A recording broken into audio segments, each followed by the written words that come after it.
कलयुग चल रहा है महाराज, भगवान कहाँ मिलेंगे? इस कलयुग में भगवान नहीं मिलेंगे। लेकिन देखा जाए इसी कलयुग में ही हजारों ऐसे प्रमाण, हजारों ऐसी कथाएं हैं जो आपको सुनने को मिलेंगी। और आपको एक सच्ची घटना सुनाऊं, आप जानते भी होंगे शायद, नाम सुना होगा आपने उगना महादेव का।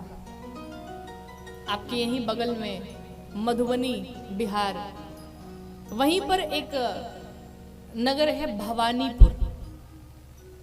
मधुबनी बिहार में है एक जिला भवानीपुर। ये भवानीपुर की घटना है। नाम तो आपने सुना होगा ना विद्यापति मिश्र जी का। बड़े अद्भुत रचयिता, बड़ी अद्भुत उनकी रचनाएं। वही विद्यापति मिश्र भगवान शंकर के बड़े उपासक थे, भगवान शंकर के बड़े भक्त थे, बड़ा प्रेम था। और ध्यान से सुनिएगा मेरी बात। भगवान शंकर की ऐसी उपासना, ऐसी उत्कृष्ट उपासना, ऐसी कठिन उपासना उनकी होती थी कि भगवान शंकर भी स्वयं को रोक न पाए उनके पास आने से। भगवान शंकर भी स्वयं को रोक न सके उनके साथ रहने से। भगवान शंकर को भी इच्छा हो गई, मेरा इतना प्यारा भक्त है, मैं भी उसके साथ रहना चाहता हूं। भगवान शंकर फटे चिथे हाल में एक नौकर का वेश बना करके चले आए विद्यापति जी के घर पे। जैसे ही आए विद्यापति जी से कहा, महाराज आपके घर में आपकी सेवा करना चाहता हूं, आपकी सेवा में रहना चाहता हूं, मुझे अपने घर में रख लो। विद्यापति जी ने कहा, यहां तो खुद के भोजन का ठिकाना नहीं है महाराज, नौकर कहां से रख ले? नौकर तो भाई बड़े बड़े लोगों के घर में होते हैं, कोई भोजन बनाए, कोई कपड़े धुले, कोई घर की साफ सफाई करे। हमारे पास इतनी व्यवस्था नहीं है, मैं नहीं रख सकता। भगवान शंकर ने कहा, देखो हमें कुछ नहीं चाहिए आपसे। आप अगर ये सोच रहे हो कि मुझे इसे कुछ देना पड़ेगा तो वो भी नहीं चाहिए, मुझे सिर्फ भोजन दे देना और खुद से जो कपड़े बचे वो एक दो कपड़े मैं पहन लूंगा, मुझे और कुछ नहीं चाहिए, सिर्फ यही दे दो मुझे। विद्यापति जी मान गए और उगना को अपने घर में रख लिया। भगवान ने अपना नाम रखा था उगना, और भगवान को विद्यापति जी ने अपने घर में रख लिया। उगना, घर की साफ सफाई। आप विचार करिए, भगवान शंकर स्वयं घर की साफ सफाई कर रहे हैं। भगवान शंकर एक भक्त के प्रेम के कारण नौकर बने हुए हैं, और आप कहते हैं भगवान नहीं मिलेंगे, भगवान नहीं आएंगे। भगवान शंकर घर में रोज साफ सफाई सारा कार्य करते हैं। एक दिन की बात है, विद्यापति जी बाहर कहीं जा रहे थे, उगना भी साथ साथ जाने लगे। जाते जाते रेत पड़ा, तो रेतीली जगह थी तो वहां पर पानी नहीं मिला। विद्यापति जी को बड़ी जोर की प्यास लग गई। अब कहां से पानी पीते?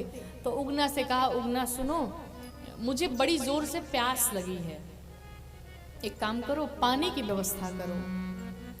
तो उगना तो साक्षात भगवान ही थे, उनको क्या पानी की व्यवस्था करनी। महाराज थोड़े किनारे हुए भगवान, और किनारे होकर के जटाओं में से थोड़ा सा गंगा जल निकाला और एक गिलास भर दिया।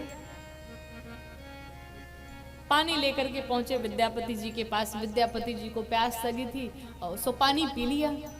लेकिन जब पानी पी लिया तो उन्हें एहसास हुआ कि ये तो पानी कुछ और ही लग रहा है, इसका स्वाद तो कुछ और ही है। अब भाई एक साधारण पानी में और साक्षात गंगा मैया का जल मिल जाए, बहुत अंतर है, वो तो अमृत है।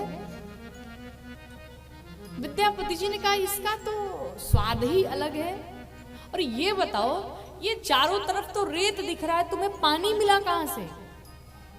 तुम्हें नल कहां से मिल गया? और ये पानी कुछ अलग ही लग रहा है, सच सच बताओ तुम हो कौन? अब मुझसे छुपाना नहीं, अगर तुमने मुझसे झूठ बोला मैं अपने प्राण त्याग दूंगा यहीं पे।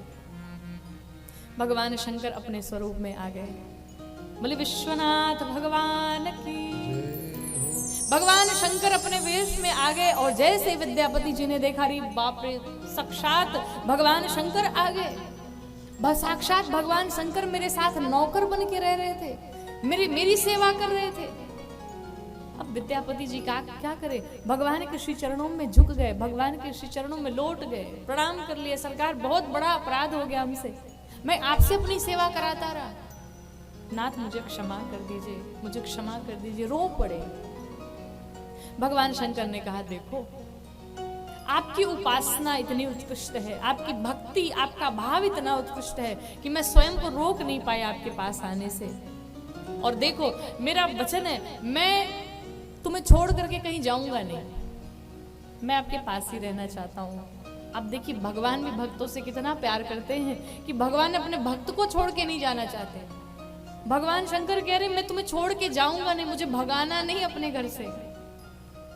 लेकिन एक बात बताऊं, ये बात किसी को मत बताना कि मैं भगवान शंकर हूं। जिस दिन ये बात बता दिया तुमने किसी से भी, उसी दिन मैं छोड़ के चला जाऊंगा। विद्यापति जी ने वचन दिया मैं ये बात किसी को नहीं बताऊंगा। घर गए, लेकिन अब सावधान हो गए क्योंकि अब जानते हैं कि भगवान है ये, तो अब उनसे बहुत कम ही सेवा लेते, सावधानी पूर्वक जो बन पड़ता वही करते। करते करते एक दिन विद्यापति जी कहीं घर से बाहर गए, तो विद्यापति जी की जो पत्नी थी उन्होंने उगना से कुछ करने को कहा, और उगना ने, भगवान ने ध्यान नहीं दिया, नहीं किया उस कार्य को। अब मैया को क्रोध आया और भोजन पका रही थी महाराज, और भोजन पकाने में चूल्हे में जो लकड़ी लगा रखी थी उसी जलती हुई लकड़ी को उठाया और दे दनादन उगना को लगी पीटने। अब विचार करिए, भगवान शंकर उसी प्रकार से सहते जा रहे हैं, लेकिन एक शब्द नहीं कह रहे, एक शब्द नहीं भगवान बोल रहे। और साधारण सी लकड़ी से नहीं, जलती हुई लकड़ी से मैया निकाली चूल्हे में से लकड़ी और दे दनादन भगवान शंकर को लगी पीटने। जलती हुई लकड़ी से भगवान की पिटाई हो रही है। भगवान कितने दयालु हैं कि अपने भक्त के प्रेम के लिए भगवान पिटने तक को तैयार बैठे। अचानक से विद्यापति जी आए और जब उन्होंने देखा, अरे पागल, अरे बेवकूफ, क्या करती हो तुम पापिनी हो, तुम्हें समझ में नहीं आ रहा तू किसे मार रही है?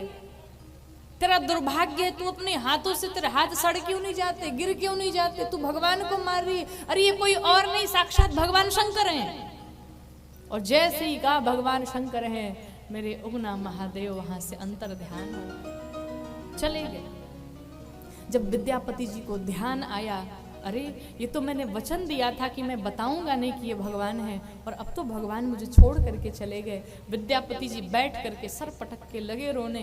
कहा नाथ, जब मैं आपको जाने के लिए कह रहा था तब आप नहीं गए, और अब जब मुझे आदत लग गई उगना की तो आप मुझे छोड़ करके चले गए। मैं अपने प्राण त्याग दूंगा अगर आप मुझे दर्शन नहीं दिए तो। भगवान शंकर आए और दर्शन दिया विद्यापति जी को। कहा मैं जाऊंगा नहीं आपको छोड़ के, मैं वचन देता हूं मैं आपके साथ ही रहूंगा। और भगवान शिवलिंग के रूप में परिवर्तित हो गए, और उसी शिवलिंग का नाम पड़ गया उगना महादेव, जिसे लोग उग्र महादेव के भी नाम से जानते हैं। बोलिए उगना महादेव की। तो कहने का अर्थ है महाराज, भगवान अपने भक्तों के वश में है। भक्त के लिए भगवान क्या नहीं करते हैं। भक्त सिर्फ मनाने वाला हो, भक्त सिर्फ प्रभु को बुलाने वाला हो।